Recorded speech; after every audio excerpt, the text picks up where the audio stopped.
Hey guys, in this video I will try to explain what the heck this vector in C++ STL is.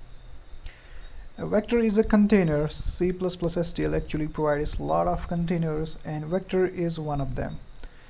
A vector is kind of an array that stores the elements in contiguous memory locations, but the beauty of vector over normal array is that the size of the vector can grow or shrink at runtime. To use vector, we have to first include a header vector. Now, to create the instance of this vector, we can use vector. A vector is actually all the containers in general, or actually generic in nature. That means we have to provide the template parameter while declaring an instance of it. So let's suppose we want to create a vector of integers, so we have to provide integer keyword, and now let's name this vector to be v. Now we have a vector with no elements. Now to insert the elements in a vector, we can use vector's member function, namely pushback. What pushback actually does is it actually inserts element at the end of vector. So let's use v.pushback. Let's insert 10.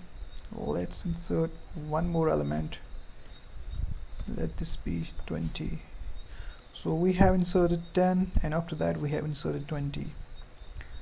Now to access these elements, we can actually use the normal array based indexed approach. So we can actually use cout v of 0, just like what we do with arrays.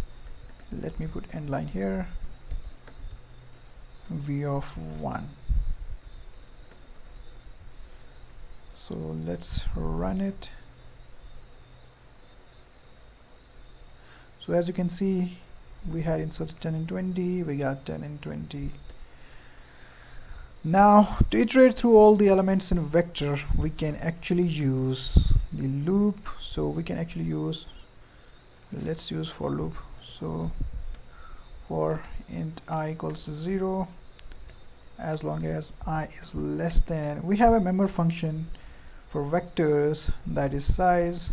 So what size actually does is size returns the number of elements in the vector at any particular instance of time. So for instance, we have two elements in this vector, so in this case size will return 2. So as long as I is less than v.size I plus plus, let's log out these elements. So we can use cout v of I. Let me put end line here.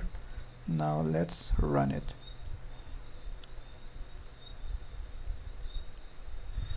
So as you can see, we had inserted 10 and 20, we got the similar results. Now instead of this index based approach, that is v of I, we can also use the member function, namely add. And this add, we had to provide again the index, that means I. So v dot add. The advantage of using add or this index based approach is actually, if we try to access an element using add which does not exist in the vector, it will actually raise an exception, so we can catch that exception. So let's run it.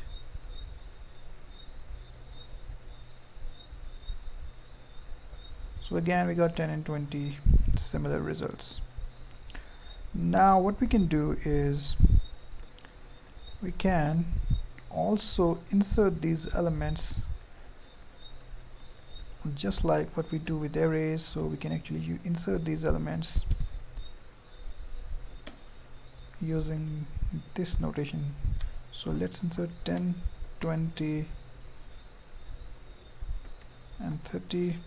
This notation is also valid with vectors. So let's run it. So as you can see, 10, 20, 30. So this is another approach for inserting elements in vector.